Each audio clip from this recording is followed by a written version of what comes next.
በስመ አብ ወወልድ ወመንፈስ ቅዱስ አሃዱ አምላክ አሜን።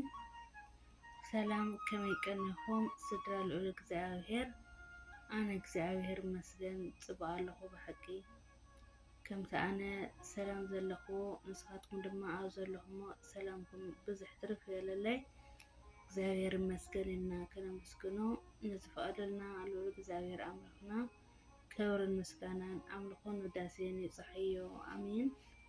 እሺ እምበኣር ሎማዓንቲ ድማ ካብ ዝሓለፈ መንፈሳዊ ስነ ጽሑፍ ዕምቆት ናይ መንፈሳዊ ሰብ ኣብ ጸሎት ዘለዎ ዕምቆት ዝብል ሒዘልኩም ቀሪበ ኣለኹ። ሓቢርኩምኒ ክትጸንሑ ብትሕትና ይዕድመኩም። ዕምቆት ናይ መንፈሳዊ ሰብ ኣብ ጸሎት ዘለዎ ዕምቆት ነቢይ ዳዊት ኣብ መዝሙር 130 ልመንኡ ዘቕርበሉ መዝሙር ብሓቂ ልቢ ዝትንክፍ እዩ። እቲ ቃል ከምዚ ይብል፣ ኦ እግዚአብሔር ኣብ መዓሙቕ ሓዘን ኮይነ ናባኻ ኣእዊ ኣለኹ። ኦ ጎይታይ ድምፀይ ስማዕ፣ ናብ ድምፂ ምህለላይ ኣቕልብ። መዝሙረ ዳዊት 130 ካብ ፍቕዲ 1 እስካብ 2።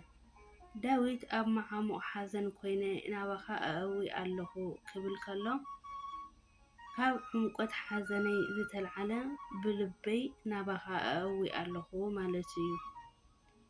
ብጠቕላላ ነዚ ክዛረብ ከሎ ኣነ ካብ ዘለኒ ዕምቆትን እምነትን ኣንጻር ንስኻ መልሲ ስለ ዘለካ ኣእዊ ኣለኹ።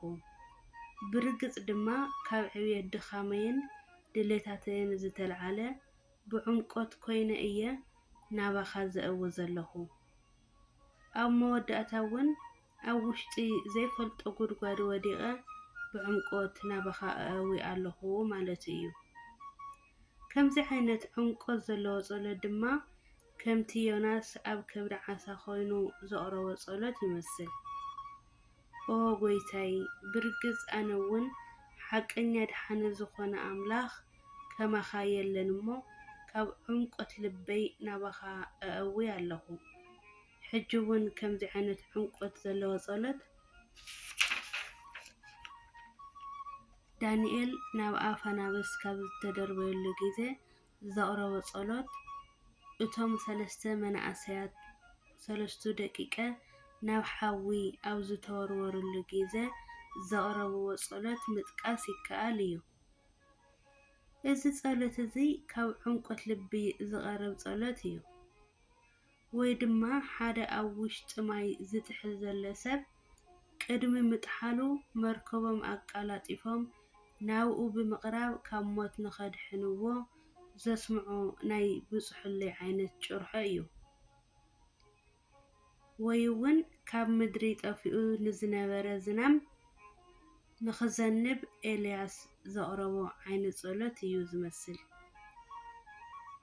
ወይ ከዓ ንጸሎት ናይቶም ንኢያሪኮ ዝዘርዋ ዝነበሩ ሰባት እዩ ዝመስል። ቀዳማይ ነገሥት ምዕራፍ 18 ከምኡ ድማ ኢሳያስ ምዕራፍ 6። ኣብ ጸሎት እቲ ቀንዲ ቁም ነገር ዕምቆት ናይቲ ጸሎት ደኣ እምበር ንጸሎት ብመንጽር ቃላት ምጥቃም ወይ ድማ ናይ ጸሎት ንውሓት ኣይኮነን። ካብ ጸሎት ናይቲ ተቐባሊ ቐረጽ ጸሎት ናይ ፈሪሳዊ ይነውሕ ነይሩ። ሉቃስ ወንጌል ምዕራፍ 18 ፍቕዲ 14። ስለምንታይ ግን ከምዚ ኮይኑ? ከምዚ ዝኾነሉ ቀንዲ ምኽንያት ካብ ትሕትና፣ ካብ ጣዕሳ፣ ካብ ዕምቆት ዝተፈለየ ጸሎት ስለ ዝኾነ እዩ። እቲ ተቐባሊ ቐረጽ ግና ኣብ ርሑቕ ደው ኢሉ ዓይኑ ናብ ሰማይ ቋሕ ከብል እኳ ከይደፈረ ኦ ኣምላኽ ንዓይኒ ሓጢእ መሓረኒ እናበለ ዘቕርቦም ቃላት ዕምቆት ስለ ዝነበሮም እግዚአብሔር ንጸሎቱ ሰሚዑሉ እዩ። ናይቲ ኣብ የማናይ ጎይታ ተሰቒሉ ዝነበረ ሽፍታ ጸሎት እውን ዕምቆት ነይርዎ እዩ። እዚ ሰብ እዚ ኣብ ኣፍ ሞት ኮይኑ ዘቕርቦ ጸሎት ሓጺር ግናኸ ዓሚቕ እዩ ነይሩ። ስለ ዝኾነ ድማ እግዚአብሔር ኣብ ትመጽእ መንግስቱ نخذكره كاولب حاتته كم زي قدم موالقنا ناتي أوس أقام تساؤل زنار شفتا نحناس بحقي بقبرنا زقب بأننا تفدينا زي قنا حانت غفأتكوا أي قبرن إلو قصصو لوقاس وينجل معرف عسران سلستان فقدي أروعان حدن برقز إذا صالت زي كاب لبي سلاز غرابة وسان صالت ينيرو سلاز خوانا دما كسمع كإليو حدا سب كاب لبو أوغيتاي محرني إلو مزصلي كاب عسران أروعتن كهانات سماي حدا نصالتو أو نصحى ورقي تقبلو كم ناي قدسان صلوت أو قدمي زفان እግዚአብሔር يعرقلو رأي يوحنس معرف شمنته فقدي سلسته كالي سب دما نزي صلوت زي كابلبو انت زي تصليوو ولاكوا 10 غيزه يدغاغمو لك كم زي تصلي تقبالነት يبلون كابلبي زقرب عنقو زلو صلوت بخمي مفلاي كال إذا صلوت زي مس እግዚአብሔር ركب كم زلكا زر صلوت ايو كم زي عين صلوت دما بحزن بردئت بتمسطو بنقحة منفس بفقري بتحتنا بتعسى بأمنة بتسفى اي زغرب سلاز خونا خاعة إذا صلوت زي كبدت نايزلوهم قالات أخاخيب كازي كونه بمنفس زقرب صلوتي إذا صلوت زي كم ناي فرساويانن صديقاويانن نصلت منوح طرح تحاسبو زقرب صلوت زي كونه كاب لبي بعمق زقرب صلوتي ماتيوس وانجيل معرف حسران سلستن فقدي 14 مصحف قدس كم زي يبل أبيت كريستيان جنا نخالقوت مئنت كمهر بقانقاتات الف قالات كاز الزارب حمش تقالات بإمرو كزارب افتو قدماي قرنطوس معرف 14 فقدي 19 سلازي نصليهم صلوتات كاب لبنا بعمقت كفلقو ويدما كوصي يغبا صلاتنا كمزي كوينو زقرب انت رأى خوينو ولا انت نوحون صقم يبلون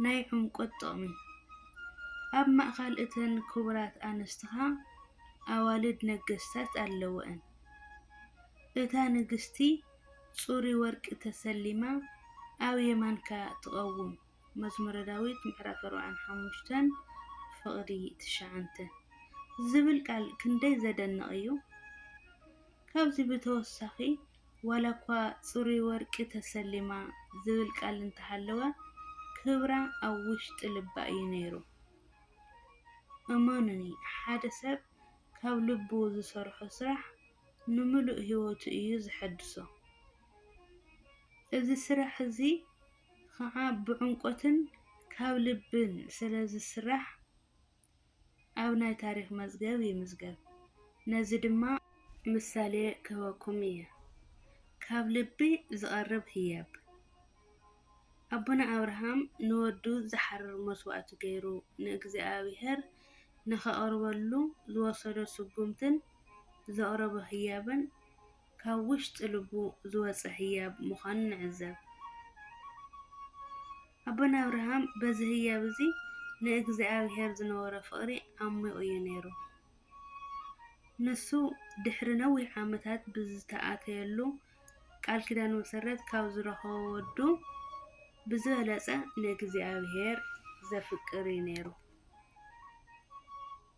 كابزي بتوسخون عميق كاب زخوانه امنتو زوص عميق تأزازنتو نود مسوأتي غيرو أو زقرول غيزه مسؤون يريو برقز أبونا أبراهام قدم مسوأت ازي زرو أب بحري كم زلو حصا كم زوزح أمينون يريو بزي مسرد ما أبراهام نودو زحرر مسوأت غيرو نእግዚአብሔር كقربሉ ከሎ መስዋዕቱ ካብ ልብ ዝወፀ ህያብ እዩ ነይሩ። ካብዚ ብተወሳኺ ድማ ካብ ልቢ ዝወፀ ህያብ ኣሎ። እዚ ከዓ ህያብ ናይታ ክልተ ሳንቲም ዝኣክል ምጽዋት ዘውደቐት መበለት እዩ። ክርስቶስ ድማ ነዚ ናይዛ መበለት ህያብ ብምድናቕ ስለቲ ዘቕረበቶ ህያብ ከምዚ ብምባል መስከረላ። ካብዞም ኣብዚ መቐበሊ ምጽዋት ዘውደቑ ኩሎም እዛ ድኻ መበለት እዚኣ ዝበዝሕ ከም ዘውደቐት ብሓቂ እብለኩም ኣለኹ። ምክንያቱ ኩሎም ካብ ተረፎም እዮም ዘውደቑ። እዚኣ ግና ካብ ድኽነታ ዘለዋ ኩሉ ጥሪታ እያ ዝሃበት። ማርቆስ ወንጌል ምዕራፍ 12 ካብ ቁጥር 41 እስካብ 44። ካሊእ ተወሳኺ ምሳሌ እውን ንኤልያስ ዘለዋ ዘቕረበትሉ ናይታ ኣብ ስረጴታ ዝነበረት መበለት እዩ። ንሳ ከዓ ንነቢይ ኤልያስ በጀኻ ሽላጌት ሕሩጭ ኣብ ዕትሮ ሕድስ ዘይቲ ኣብ መቐር ሰሚቶ እንጀራ ከም ዘይብለይ በህያው እግዚአብሔር ኣምላካ እምሕል ኣለኹ በለቶ። ቀዳማይ ነገሥት ምዕራፍ 17 ፍቕዲ 12። እዛ መበለት እዚኣ ኣብ ዘመነ ጥሜት ንዘለዋ ኩሉ ከይሓብአት ምቕራባ ድማ ህያባ ዓሚቕ ምዃኑ የረድአና። ካሊእ ካብ ውሽጢ ልቢ ዝኾኑ ምሳሌታት እውን ክንርኢ ንኽእል ኢና። ንገንዘቡ ኣስራት ገይሩ ዘቕርብ ሰብ ህያቡ ዓሚቕ እዩ። ንዝቕጽል ወርሒ ዕዳ ኮይኑ ንኽጽበዮ ናይ መጀመርያ ሙሉእ ደመወዙ ኣስራት ገይሩ ዘቕርብ ሰብ እውን ምስዚ ዝመሳሰል እዩ። ኣብ ጊዜ ፈተና ግዚኡ ንእግዚአብሔር ንምግልጋል ኣሕሊፉ ዝህብ ሰብ እውን ምስዚ ዝመሳሰል እዩ። ካብ ክፋላት ናይ ኣካላቱ ንሓደ ኣብ ኣፍ ሞት ዘሎ ፈታዊኡ ኣሕሊፉ ዝህብ ሰብ እውን ምስዚ ዝመሳሰል እዩ። ካብዚ ብተወሳኺ ንዝተሸገረ ሰብ ገንዘብ ንኽህብ ገንዘብ ዝልቃሕ ሰብ እውን ምስዚ ዝመሳሰል እዩ ይብል ቃሉ። ስለ ቃሉ ናይ ቃሉ በዓል ቤት ልዑል እግዚአብሔር ኣምላኽና ስሙ ዝኸበረን ዝተመስገነን ይኹን ኣሜን። ኣብ ዘውደቕዎ ዘንጠብክዎ ብኣፈ ትጓን መላእክቲ ይተኣረመለይ። ብምቕጻል ድማ ካብ ልቢ ዝቐርብ ስብከት ዝብል ኣብ ቀጻሊ ሰሙን ሒዘልኩም ክቐርብ እየ። ሓቢርኩምኒ ስለ ዝፀናሕኩም እግዚአብሔር ኣምላኽ ይኽብረለይ። ወስብሐት ንእግዚአብሔር ኣሜን።